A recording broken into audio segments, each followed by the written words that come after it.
Hello, I'm Sensei Alex Kakuyo, regular contributor for Buddhistdoor Global, and I'd like to welcome you to this episode of The Ordinary Buddhist. The title of today's talk is How to Love Difficult People and Porcupines. But before we get into that, I'll remind you to subscribe and hit the notification bell. That way you'll be notified when I post talks in the future. Also, if you wouldn't mind hitting the like button, that'd be great too.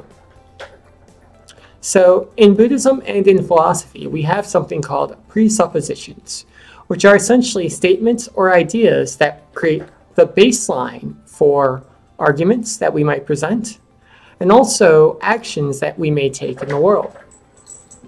So these are very important because they literally shape the way we move through reality. For example, if I have the presupposition that blue meditation robes are very comfortable, I may choose to wear them when I do my work as a Buddhist minister. In Buddhism, we have lots of presuppositions, one of the most important being that everyone and everything is a Buddha. And this has some very interesting theological implications, but in its simplest way, everyone is a Buddha simply means that everyone is worthy of respect, love, and care. So how does this presupposition affect the way we move through the world? And how do we respond to this presupposition when other people don't love us back? It's an important idea, but it's also a challenging one. How do we show kindness to people that don't show kindness to us? How do we show compassion to people without allowing ourselves to be harmed? Well, one way to figure this out is to look at the common porcupine. Now, porcupines, as I'm sure you know, are an animal that live in North America. They walk on 4 legs.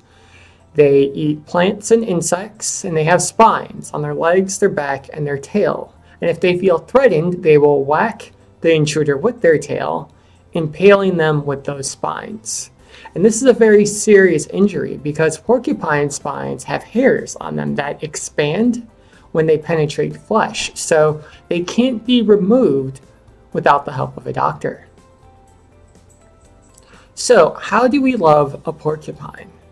An animal that can do serious harm to us? Well, we use 2 tools in our Buddhist toolkit: wisdom and compassion. Now, compassion allows us to look at the porcupine and see the Buddha within. So we don't cause it harm, we let it go about on its way. If it's injured, we do our best to help it. However, wisdom helps us remember that porcupines have spines, and those spines can hurt us. So we love porcupines, we help them when we can, but we don't give them hugs. And in this way, we are able to love both the Buddha in the porcupine and the Buddha within ourselves. And this thinking is effective for porcupines, but it's also effective for difficult people who might stab us with hurtful words or actions. Everyone is Buddha, but sometimes Buddhists don't get along. Maybe they have a different work ethic than we do, different political views. Maybe our personalities just clash. So we have to use wisdom and compassion to interact with these people in a way that respects their inner Buddha, but also doesn't allow us to come to harm. And we use our wisdom to do this. Maybe we only talk to them about certain topics. Maybe we know to avoid them on certain days of the week. And in this way, we protect ourselves, but at the same time, we're polite.